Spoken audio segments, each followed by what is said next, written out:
a nossa segunda aula do módulo 2 do curso Educação Espírita, da barriga da mamãe à caminhada adulta.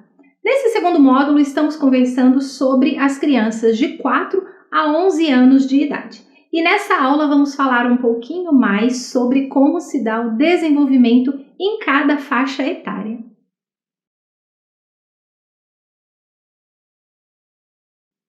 Para começar a nossa reflexão, vamos pensar na geração que estamos recebendo dentro das nossas salas de evangelização.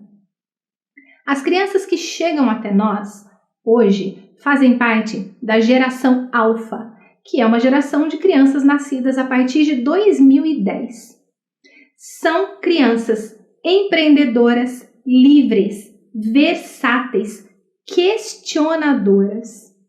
São seres super adaptáveis. Então, eles conseguem ler o ambiente com uma facilidade muito maior, uma naturalidade maior. Eles conseguem ler o ambiente, ler a situação e se adaptar ao que é esperado deles. São seres que estão vindo super conectados desde o seu nascimento. É uma geração que já chega com o dedo na telinha, que já chega conectada com o mundo através de uma tela. Nós precisamos acompanhar esse desenvolvimento. Nós precisamos estar atentos aos interesses dessa geração. Os interesses em todos os sentidos, inclusive os tecnológicos, para que a gente possa fazer do ambiente da evangelização um ambiente que favoreça, o seu acolhimento, o seu interesse e a sua motivação de estar ali. Então, esses seres buscam por experiências interativas. Não mais conseguimos fazer aulas como fazíamos há anos atrás, há gerações atrás, e como nós fomos evangelizados e educados, Crianças sentadas ouvindo o que era passado a elas. Hoje as crianças precisam de motivações e de experiências interativas. A geração Alfa, ela pede isso. Então, nós precisamos pensar em atividades que promovam essas interações cada vez maiores e mais constantes. Quando a gente pensa, então, na geração Alfa que está chegando, e a gente tem isso atrelado a um conhecimento de como é que as crianças aprendem, como é que as pessoas aprendem, a gente consegue, então, desenvolver um trabalho muito maior dentro das salas de evangelização. Para nos ajudar com essa questão de como é que se dá o aprendizado, a gente pode contar com a pirâmide de William Glasser. Nessa pirâmide, ele mostra como é que as pessoas aprendem. Então, por exemplo, quando nós lemos algo, nós aprendemos cerca de 10% do que está ali, naquele texto. Quando nós escutamos algo, o que nós retemos de conhecimento é cerca de 20%. Quando nós vemos, assistimos a algo, nós retemos cerca de 30% através da nossa observação. Quando a gente discute entre pares, quando a gente conversa, pergunta, relata, quando a gente tem essa possibilidade, a nossa retenção sobe para 70%. Então, quando a gente tem essa possibilidade de conversar entre os nossos pares, a gente já consegue aprender cerca de 70% daquele conteúdo. Quando nós fazemos, além de tudo isso, ler, ouvir, observar e trocar entre os pares, além de tudo isso, se a gente ainda soma o fazer, lembram na aula 1, pestalose? Usar as mãos, usar o fazer físico. Então, quando a gente faz, a gente consegue reter até 80% daquele conteúdo. E, somado a tudo isso, quando além de tudo isso a gente ensina aos outros, a gente consegue aprender até 95%. Ou seja, eu preciso proporcionar, então, dentro das minhas aulas de evangelização, sejam elas presenciais ou virtuais, eu preciso proporcionar momentos de interação e momentos de produção, que as crianças possam falar, possam ter um momento de expor as suas ideias, de perguntar e de uma responder para a outra. Muitas vezes eu posso responder o questionamento da criança, mas que tal propor para elas um desafio um pouco diferente? Quando uma criança levantar um questionamento, que tal outra criança responder primeiro? Deixa o debate entre eles ali e a gente vai aparando o que precisa ser aparado, somando outros conhecimentos àquilo que precisa ser colocado ali. Então, quando a gente tem tudo isso junto, quando a gente pode proporcionar tudo isso para essa geração super interativa que está chegando aí, que já chegou, né? Aliás, quando a gente consegue proporcionar tudo isso, a gente consegue fazer com que eles aprendam muito mais e de uma maneira natural e prazerosa. E aí a gente vai lembrar rapidamente sobre Howard Gardner, quando ele fala das inteligências múltiplas, que também são citadas por Walter Oliveira. Lembram? Na aula 1 a gente também falou disso, né? Walter Oliveira nos diz que os talentos vêm aqui dentro, só estão esperando os estímulos certos para serem colocados para fora. E é o que as inteligências múltiplas nos dizem. As inteligências múltiplas são 9 e cada um tem uma mais aflorada do que a outra, tem facilidade mais para algo do que uma outra pessoa. Então são os nossos dons, os nossos talentos, aquilo que a gente traz aqui dentro que a gente precisa de estímulos para colocar para fora. As inteligências múltiplas então são a espacial, a intrapessoal, a naturalista, a musical, lógico-matemática, linguística, interpessoal, corporal sinestésico e a existencial.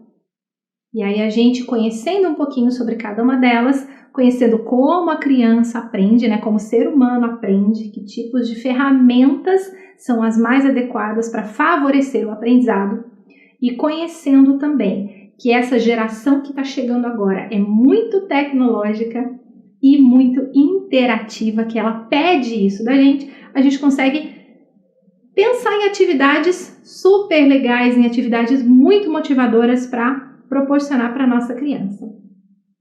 Só que aí vem alguns questionamentos que são muito importantes de serem feitos e refeitos conforme a gente vai desenvolvendo a nossa prática de evangelização. Como que a gente vai reconhecer esses talentos? Eu entendo que tem 9 inteligências múltiplas, mas como que eu sei qual é a aptidão de cada criança? Como é que eu sei qual é a facilidade de cada uma delas? E como é que eu vou desenvolver isso nas crianças? Né? Que tipo de atividades eu posso usar para desenvolver isso nas crianças? E um pouco mais além, o que é que cada criança é capaz de fazer? Será que eu, enquanto evangelizador, que estou poucas vezes, né, eu estou uma vez por semana com aquelas crianças, será que eu tenho essa condição de saber o que a criança é capaz de fazer? A gente tem sim, e para isso tem algumas ferramentas que podem nos ajudar e muito. Vamos lembrar um pouquinho do que Emmanuel nos diz no livro O Consolador, quando ele responde ao seguinte questionamento: o período infantil é o mais importante para a tarefa educativa? E Emmanuel responde o seguinte, que o período infantil é o mais sério e o mais propício à assimilação dos princípios educativos. Então, é um período muito importante, um período no qual a criança está aberta, ela ainda está em adaptação ao mundo terreno, né, ao nosso mundo, à vida. Então, aqui ela está muito aberta a receber os estímulos. Até os 7 anos, o espírito ainda se encontra em fase de adaptação para a sua nova existência, a existência que lhe compete nesse mundo. Então, cabe a nós ajudarmos esses espíritos a encontrarem o seu caminho, a entenderem qual é o seu caminho, a sua função, os seus objetivos, quais são aqui nessa nova existência. Então, pensando nisso, pessoal, a gente pode refletir sobre como fazer em cada faixa de idade, como é que a gente pode responder aqueles questionamentos, né? Como é que eu vou saber o que cada criança é capaz de fazer? Porque eu sei que ela está ainda em período de adaptação até os 7 anos, e depois dos 7 em diante ela já se adaptou à vida aqui, mas ela ainda está se desenvolvendo, né? Ela ainda não virou um adulto, ela ainda é uma criança em desenvolvimento. Então, eu preciso entender o que ela é capaz de fazer em cada faixa etária para eu conseguir preparar atividades, oferecer atividades bacanas para desenvolvê-la. E aí Piaget nos ajuda com isso, quando ele vem trazer sobre o desenvolvimento intelectual. Para Piaget, o desenvolvimento intelectual ele se divide em 4 períodos. A gente falou um pouquinho do primeiro período lá no módulo 1, né, o período sensório-motor, quando a gente falou dos bebês, do 0 aos 2 anos. E agora a gente vai conhecer um pouquinho os outros períodos. Bom, cada um desses períodos é caracterizado pelo que o ser tem de melhor dentro dele, né? E um período alicerça o período seguinte. Então, o período ele precisa ser muito bem desenvolvido para que o seguinte também possa acontecer da melhor forma. É como a construção de uma casa. Eu preciso dar a base, eu preciso colocar as estruturas para que a casa possa ficar em pé, né? É assim que funciona. Então, todas as pessoas passam por todas essas fases ou períodos, cada um no seu ritmo. Então, o início e o término de cada período vai depender de cada pessoa, mas a gente tem aqui mais ou menos quando eles começam, quando eles terminam. Só que aí exatamente como isso vai se dar, aí é de cada um. Para Piaget, o desenvolvimento mental pode ser enriquecido por estímulos e com um ambiente adequado para as crianças. Então, quando a gente pensa num ambiente de uma sala de evangelização, onde eu tenho brinquedos adequados para aquela faixa etária, onde eu tenho quadros na parede, bonecos de Jesus, onde eu tenho todo um ambiente que vai favorecer o desenvolvimento dos temas da doutrina espírita, isso é maravilhoso. Eu estou estimulando o desenvolvimento mental daquelas crianças. Já falamos do sensório motor, que vai do 0 aos 2 anos. Agora a gente vai falar do período pré-operatório, que é a nossa primeira infância. Vai até os 7 anos de idade. O período pré-operatório, ele é o período da representação, da linguagem e da socialização. É a fase dos porquês. Então, aqui começam os questionamentos. A linguagem já aparece aqui de uma maneira mais formalizada, né? A criança já vai verbalizando, a partir dos 2 anos de idade, ela já vai verbalizando os seus sentimentos, as suas vontades, aquilo que ela quer, aquilo que ela deseja. E aí, nós, enquanto adultos, é muito importante que a gente tenha em mente, já falamos um pouquinho disso também, lá na aula 3 do primeiro módulo, mas a gente repete aqui. A fase em que a linguagem aparece. É muito importante que a gente tenha em mente que nós não vamos infantilizar a nossa maneira de falar com a criança. Porque tudo que nós já refletimos, a gente leva a entender que nós somos o modelo. As crianças estão constantemente observando o que os adultos fazem. Se nós falamos igual criança, perto das crianças, o que vai acontecer? Elas vão continuar tendo uma linguagem infantilizada, e não é isso que a gente quer. A gente quer que as crianças se desenvolvam. Então eu vou falar como eu falo normalmente com a criança.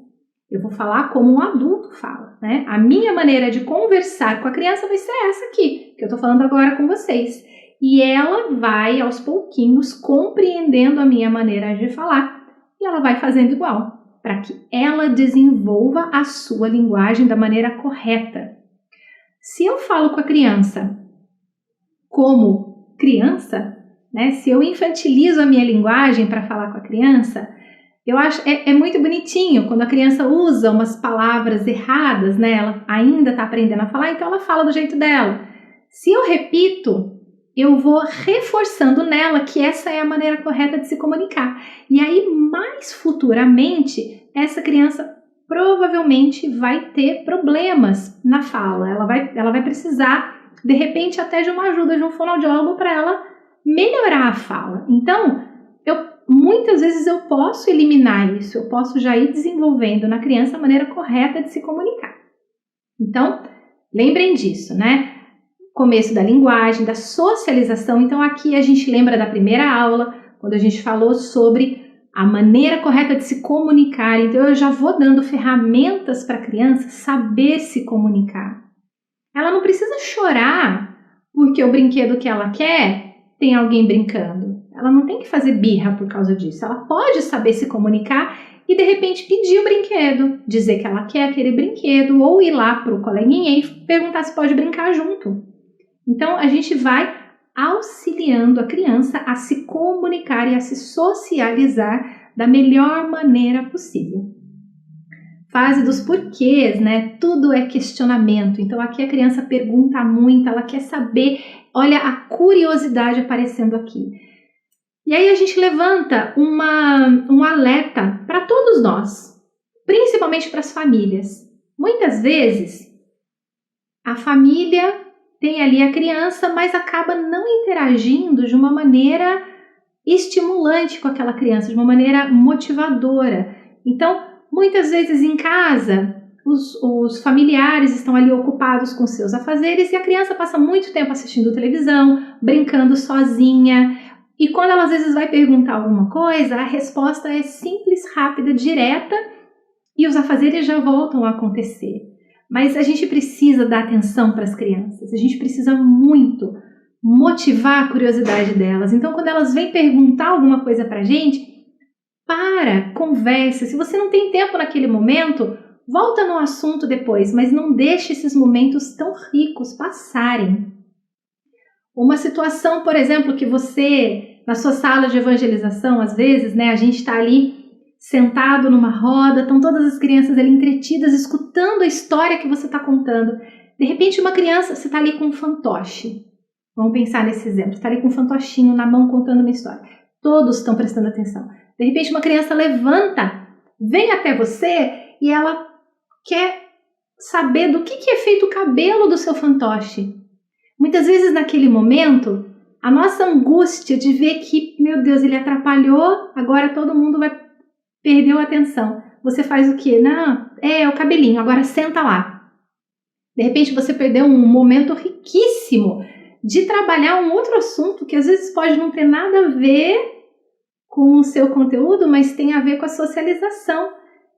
É o cabelinho dele, olha só, olha como é o cabelo dele. Quem tem um cabelo igual o dele aqui? Como é que é o seu cabelo? É igual? É diferente? E aí aqui a gente já trabalha naturalmente a aceitação das diferenças. A gente vai falar de diferenças em 2 minutos. Você conversa sobre o cabelo do fantoche, pronto, saciou a curiosidade dele e dos outros, aí você pede para ele sentar e continua a sua atividade naturalmente. Então, é saber que a gente precisa estar ali para responder o que as crianças estão nos pedindo.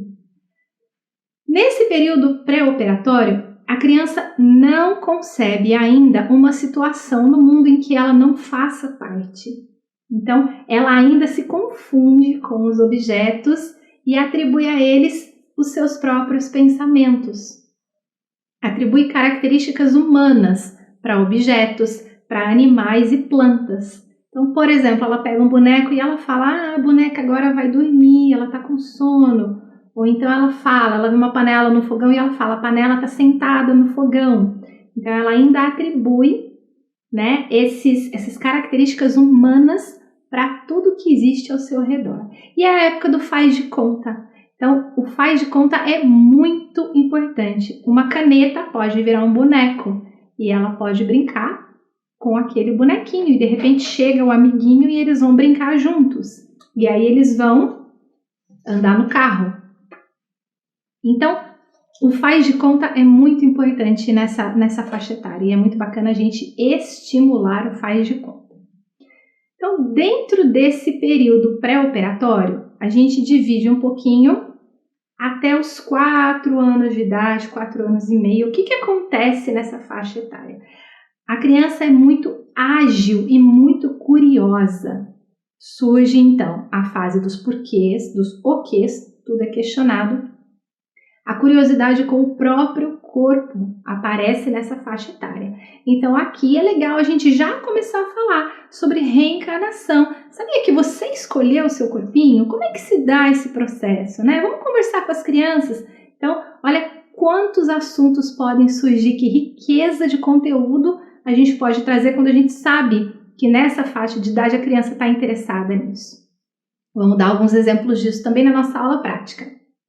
Ela nomeia objetos, começa a fazer sentenças mais complexas, então ela já começa a conversar muito. Ela gosta muito de contar histórias, de relatar coisas, né? O faz de conta é muito importante aqui. Ela já consegue fazer alguns movimentos, como segurar a colher para se alimentar, segurar um giz ou um lápis. Então aqui você pode, dentro da sua sala de evangelização, ter lápis de cor, giz de cera, canetinha, daqueles mais grossos, né? A gente chama de jumbo. E de preferência que sejam triangulares. Se você puder, tiver essa possibilidade, ofereça isso para as crianças. Isso ajuda muito a segurar no movimento de pinça, que a gente já conversou também, né? E facilita para elas. Quando elas estão com um lápis fininho, isso é difícil ainda para elas segurarem, porque a coordenação motora fina delas não está muito desenvolvida ainda nessa faixa etária. Então, se você puder oferecer tudo do mais grosso, né, o jumbo, para elas é melhor. Ela gosta muito de se balançar ao ritmo de música, então nessa faixa de idade as músicas, né, as canções são muito legais, ela tá no ritmo ali, ela tá desenvolvendo as noções rítmicas. Aqui ela começa a entender as diferenças entre certo e errado na vida dela ainda. Né? Então, o que é a noção de certo e errado começa a aparecer. Então, a gente pode começar a trabalhar com histórias que falem sobre isso, né? Que motivem as crianças a refletirem sobre atitudes certas e atitudes erradas. Ela já entende perguntas simples, então é claro que nessa faixa de idade a gente não pode dar muitos comandos para a criança ao mesmo tempo e perguntar coisas muito complexas. Mas a gente pode fazer questionamentos simples, né? A Maria estava brava com o João e jogou a bola no João. O que você acha disso? A Maria fez certo? Por quê? Como é que o João se sentiu? Então, situações simples, perguntas simples, mas a gente pode fazer. E ela já começa a descobrir o prazer de brincar junto, de compartilhar. Então, promover na evangelização momentos em que as crianças brinquem juntas, dividam o mesmo ambiente, dividam o mesmo brinquedo. Isso a gente vai incentivando muito. E aí, um pouco mais adiante, dos 5 aos 6 anos de idade, mais ou menos, as transformações físicas e cognitivas são impressionantes.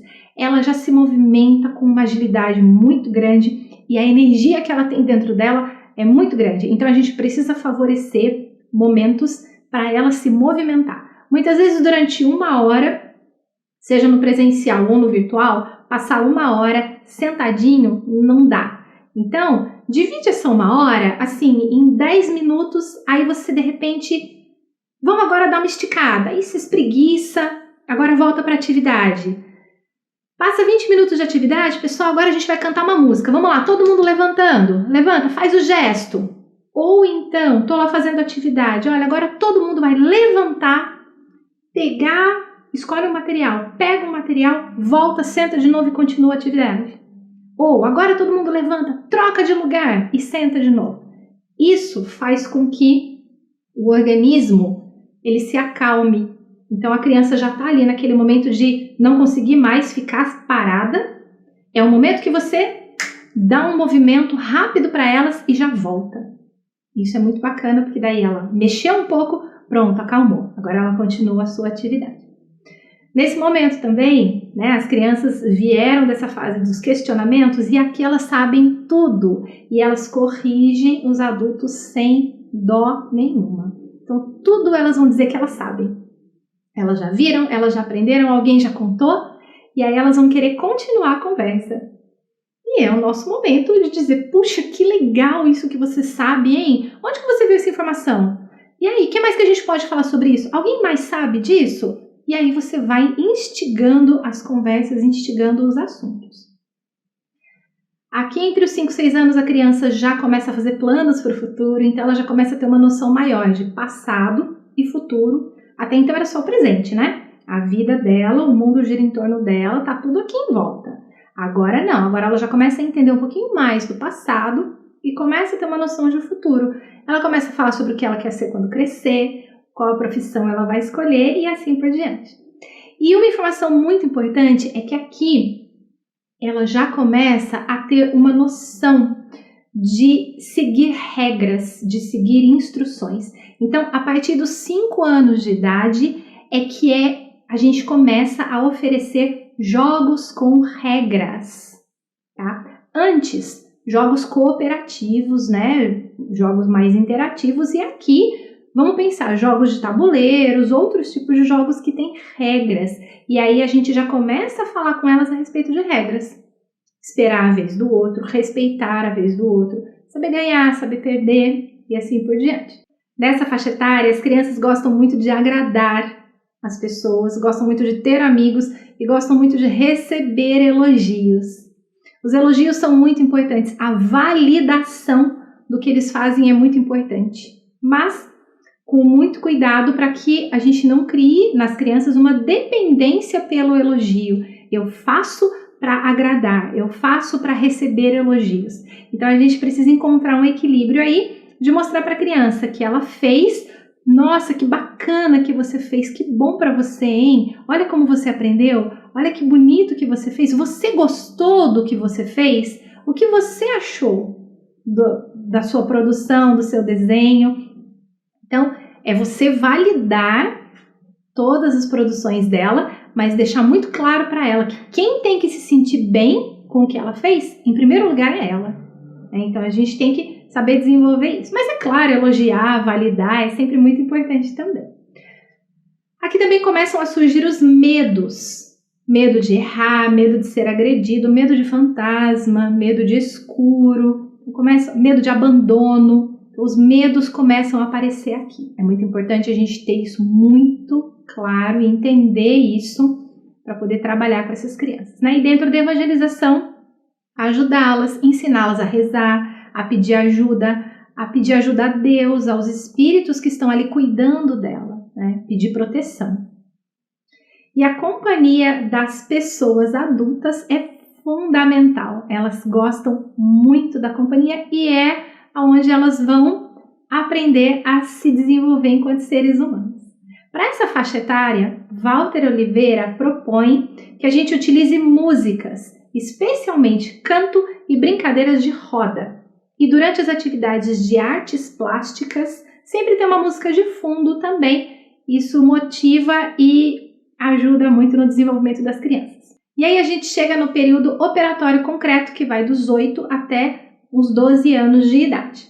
Aqui já existe a capacidade de operar mentalmente. O abstrato ainda é um desafio grande, mas o concreto devagarinho vai desaparecendo e vai dando lugar às abstrações.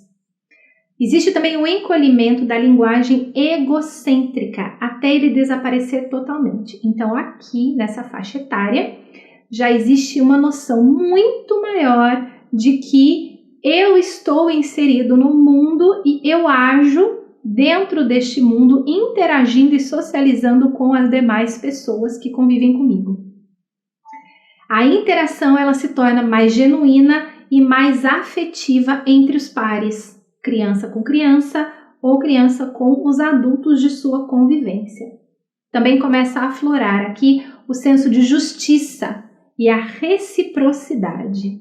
Então, pensando nisso, sabendo disso, olha só a riqueza de conteúdos que a gente pode desenvolver dos 8 aos 12 anos, falando de justiça, reciprocidade, empatia, né? Se colocar no lugar do outro, respeitar o outro. Então, a gente pode desenvolver muitos temas aqui. E Walter Oliveira propõe, então, dos 7 até os 11, 12 anos, que se trabalhe intensamente com o sentimento das crianças, principalmente através da arte.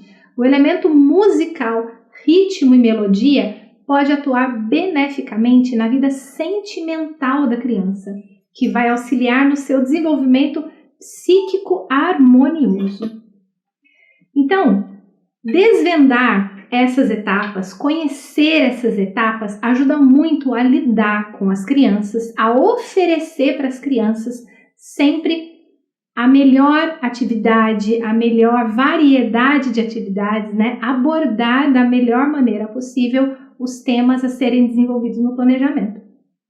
E também nos ajuda a lidar melhor com as adversidades, com as situações que acontecem. Então, quando a gente sabe que um determinado comportamento é esperado naquela faixa etária, a gente vai saber como lidar com ele, a gente já está esperando que isso aconteça. Então, é eu prever as situações que podem acontecer e já ter em mente que eu tenho como prevenir certas ações, certas situações. E se elas acontecerem, eu saber que isso é normal, isso é esperado naquela faixa etária e eu ter mecanismos, ter ferramentas para poder resolver aquelas situações, a entender essas crianças. E quando a gente entende tudo isso, então, a gente também está muito aberto a receber todas as crianças, todas, sem exceção. Crianças deficientes que chegam até nós não precisam nos causar preocupação de não saber o que fazer com elas. A gente vai saber, se a gente tiver essa noção do desenvolvimento das crianças, a gente vai saber receber essas crianças deficientes também e lidar com elas, ajudá-las a estarem inseridas no grupo assim como as outras. Porque a gente vai saber como abordar aquelas crianças. Então, as crianças deficientes que chegam até nós, elas precisam também estar inseridas nas brincadeiras, nas histórias, em todas as atividades, como todas as crianças. Precisamos estar preparados para isso também. Muitas vezes a casa espírita ainda não está, né? Isso é um assunto que ainda é um tanto novo para todos nós dentro do espiritismo. As casas espíritas ainda precisam de muitas adaptações, né? No ambiente físico, nos prédios mesmo. E nós, na evangelização também, nós precisamos pensar em como procurar maneiras, como procurar jeitos de nos adaptar. Nós precisamos nos adaptar para receber, né? A gente está ali aberto para receber todas as pessoas que se aproximarem. Então, a gente precisa saber aonde buscar informações, aonde pedir ajuda. Muitas vezes eu preciso pedir ajuda para o colega da sala do lado ou para um profissional que possa me orientar em como receber, em como adaptar o meu ambiente, né, para estar ali recebendo todos da mesma forma. E aí o trabalho flui sempre com naturalidade, com alegria, com motivação. Uns aprendendo com os outros, uns sempre motivando os outros.